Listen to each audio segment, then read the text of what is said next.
Hello friends, welcome to our channel money magnet. और आज का वीडियो जो है वो गवर्नमेंट कंपनीज पे है। जो गवर्नमेंट ओन कंपनीज होती है उसमें आप कैसे ट्रेड करके पैसे कमा सकते हैं, क्योंकि जनरली देखने को क्या मिला है कि गवर्नमेंट कंपनीज में ज़्यादा ग्रोथ नहीं होता शेयर के प्राइस में। और उसका सबसे बड़ा रीज़न वो होता है कि वो डिविडेंड पे आउट कंपनीज होती हैं। मतलब जो भी वो प्रॉफिट कमाती है वो शेयर होल्डर्स में डिस्ट्रीब्यूट कर देती हैं, और ज़्यादातर होल्डिंग उसमें गवर्नमेंट ऑफ इंडिया की होती है। तो उससे क्या होता है कि कंपनी ग्रोथ नहीं कर पाती, और जब भी कंपनी कोई ग्रोथ नहीं करती तो उसका शेयर का प्राइस भी ग्रोथ नहीं करता। तो इसे डिविडेंड कमाने का अच्छा मौका मिलता है हमें गवर्नमेंट कंपनीज में।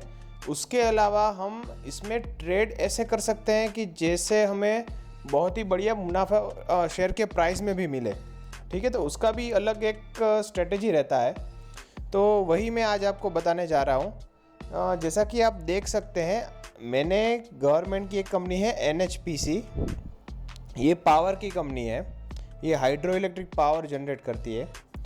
तो उसमें क्या आपको देखने को मिलेगा कि उसका इशू आया था 36 रुपीज़ पे पर 2009 में, और अभी भी 26 रुपये पे ट्रेड कर रहा है। मतलब जो इशू प्राइस था उसके अभी 30% नीचे ट्रेड कर रहा है, और पूरे 12 साल हो गए उसको इश्यू का आए हुए। तो इसमें हम होल्ड करके पैसे तो कभी भी नहीं कमा सकते, क्योंकि शेयर का प्राइस ही ऊपर नहीं जा रहा है। तो इसमें क्या हम स्ट्रेटजी यूज़ कर सकते हैं कि उस गवर्नमेंट कंपनीज में ज़्यादातर देखने को ये मिला है कि वो एक रेंज में रहती हैं, अपर और लोअर बाउंड्री में रहती हैं। मतलब ज़्यादा ऊपर जाती है तो वहाँ से सेलिंग आ जाता है, ज़्यादा नीचे जाती है तो बाइंग आ जाता है, क्योंकि वहाँ पे डिविडेंड पे आउट रेशियो बहुत ही अट्रैक्टिव हो जाता है। तो फंड्स मैनेजर वहाँ पे बाई जनरली करते हैं, और बहुत ऊपर जाती है तो डिविडेंड पे आउट रेशियो बहुत कम हो जाता है, तो वहाँ पे सेलिंग भी आपको देखने को मिलता है। इन कंपनीज़ में ज़्यादातर कोई ग्रोथ नहीं देखने को मिलता। अगर फंडामेंटल्स में कोई चेंज आता है तो हमको देखने को रहेगा। उसके अलावा इसमें आपको फंडामेंटल्स कोई चेक करने की ज़्यादा ज़रूरत नहीं रहती, क्योंकि गवर्नमेंट बैकिंग होता है तो कंपनी में कोई डिफ़ॉल्ट नहीं होता।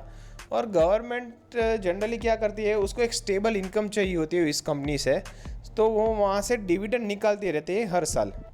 तो उसमें अगर आप इन्वेस्ट करते हैं तो आपको डिविडेंड का तो बेनिफिट मिलता ही है, मगर अब अगर राइट टाइम पे एंट्री लेते हैं तो आपको शेयर के प्राइस में भी आपको बेनिफिट मिलेगा, क्योंकि वो एक रेंज में ही जनरली रहता है। जैसा कि आप यहाँ पे सामने देख सकते हैं, ये NHPC का वीकली चार्ट मैंने लिया है। मतलब हर एक कैंडल जो है वो एक हर हफ्ता दिखा रही है, 1 वीक दिखा रही है।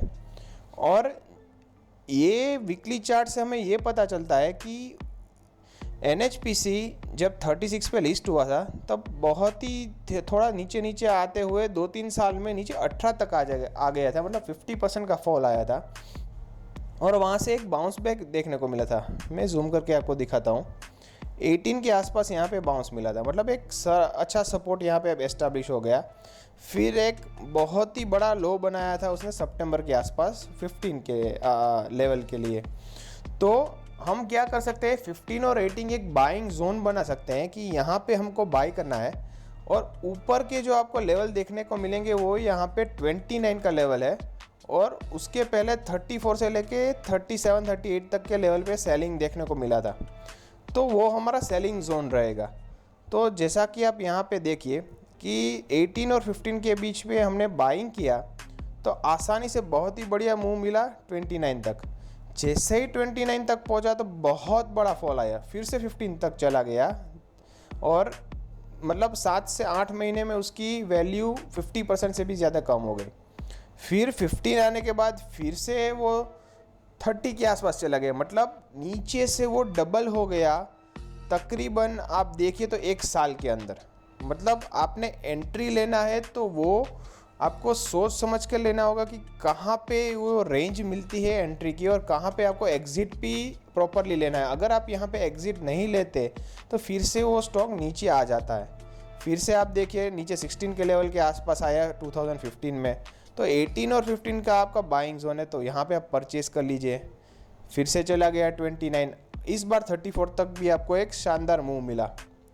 तो थोड़े साल साइडवेज ट्रेंड करता रहा, फिर 2019-2020 में 18 के आसपास आपको मिला, और अभी 26-27 के आसपास चल रहा है।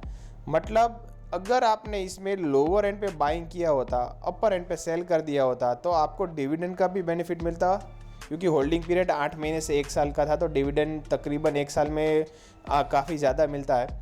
और ऊपर की रेंज पे सेल करने से आपको नीचे भी बाइंग का भी मौका मिला।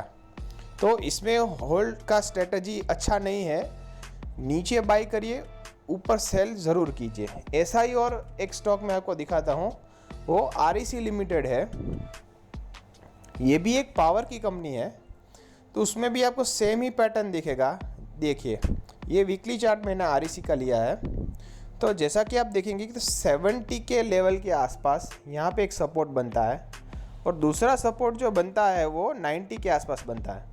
तो 70 से 90 आपका एक बाइंग जोन रहेगा, और ऊपर सेलिंग में आप 170 से लेके 200 तक आप यहाँ पे आसानी से सेल कर सकते हैं। 2011 में यहाँ पे देखिए लो बना था 90 से लेके 70 के जोन में, वो तकरीबन थोड़ा ट्रिपल बॉटम बना यहाँ पे, फिर 2014 में वो 170 तक गया। मतलब 3 साल में आपको अच्छा मुनाफा, डबल जितना मुनाफा मिल गया, और हर साल डिविडेंड तो ये कंपनी देती ही है। फिर से नीचे आया 2016 में, तो 90 और 70 के जोन में परचेस करने से 1 साल में ही आपको डबल प्रॉफिट मिल गया। फिर से नीचे आया 90 टच किया, फिर 170 2019 में, फिर से अभी 2020 में जो फॉल आया था उसमें 90 तक गया, तो वहाँ से फिर से आपको जस्ट रिसेंटली अभी 170 के आसपास हाई का आपको देखने को मिला। सेम कंपनी ऐसा ट्रेंड दिखा रही है, वो है PFC, पावर कॉरपोरेशन लिमिटेड। ये REC और PFC दोनों सेम तरह के बिजनेस में ही है, पावर स्टॉक्स में वो लैंडिंग करते हैं पावर कंपनीज को, तो उनका जनरली फंडामेंटल्स भी सेम ही रहता है। पर अगर आप चार्ट पे देखेंगे, ठीक है, तो उनका चार्ट एग्जैक्ट सिमिलर आपको दिखने को मिलेगा। मतलब 50 के आसपास यहाँ पे आप देखिए, 50 से लेके 70 तक PFC में भी अगर आप बाइंग करते हैं, तो ऊपर में आपको 150 से लेके तकरीबन 190 तक के लेवल देखने को मिले हैं। 2008 से अगर हम इसका चार्ट देखें, तो 2008 में जो फॉल आया था वो तकरीबन 50 के आसपास था, तो 2010 में वो फॉल पूरा रिकवर हो गया और 190 तक आपको बहुत ही बड़ा रिवॉर्ड मिला। फिर स्टॉक में फॉल आया तो 70 के आसपास हुआ, साइड में चला गया, 2-3 साल साइड में रहा, 50 का लो बना के फिर से 165 से 2016 में फिर से 70 में आया, 70 पे परचेज़ किया आपने, तो फिर से आपको 168 मतलब 150 के आसपास आपको एक बहुत ही बढ़िया मूव मिला। फिर 2018 में वहाँ पे 70 के आसपास गया, और अभी हाल में 140 के आसपास से रिट्रेसमेंट आ गया। तो 140-150 एक उसका सेलिंग जोन बन गया है, और 70 से लेके 50 तक एक बाइंग जोन है। मतलब इन शेयर्स में आपको डिविडेंड बहुत बढ़िया मिलता है, कंपनी का स्टेबल फंडामेंटल है, और कंपनी कहीं भाग ही नहीं जा रही। मतलब आपने ऐसा कि ऊपर सेल कर दिया तो अब वापस नहीं मिलेगा, ऐसा कुछ नहीं है, क्योंकि 10 साल 12 साल में कंपनी यहीं पर है, और इसमें से गवर्नमेंट डिविडेंड निकालती रहती है, तो कंपनी का ग्रोथ का कोई स्कोप ही नहीं है। मतलब ये आपको एक स्टेडी अर्नर के तरीके से आपको इसको देखना चाहिए। ऐसी काफ़ी सारी कंपनी है जो स्टेबल ग्रोथ करती है, पर उसमें डिविडेंड के हिसाब से पूरा आपको ग्रोथ दिखेगा नहीं, तो उसका प्राइस रेंज बाउंड रहेगा। तो इसमें आपको सपोर्ट पे बाय करना है और रेजिस्टेंस पे सेल करना है। ठीक है, तो आज का वीडियो आपको हमारा कैसा लगा वो ज़रूर कमेंट सेक्शन में हमको लिखिएगा। फिर सब्सक्राइब तो ज़रूर कीजिए, और लाइक भी कीजिए हमारे वीडियो को, और शेयर कीजिए।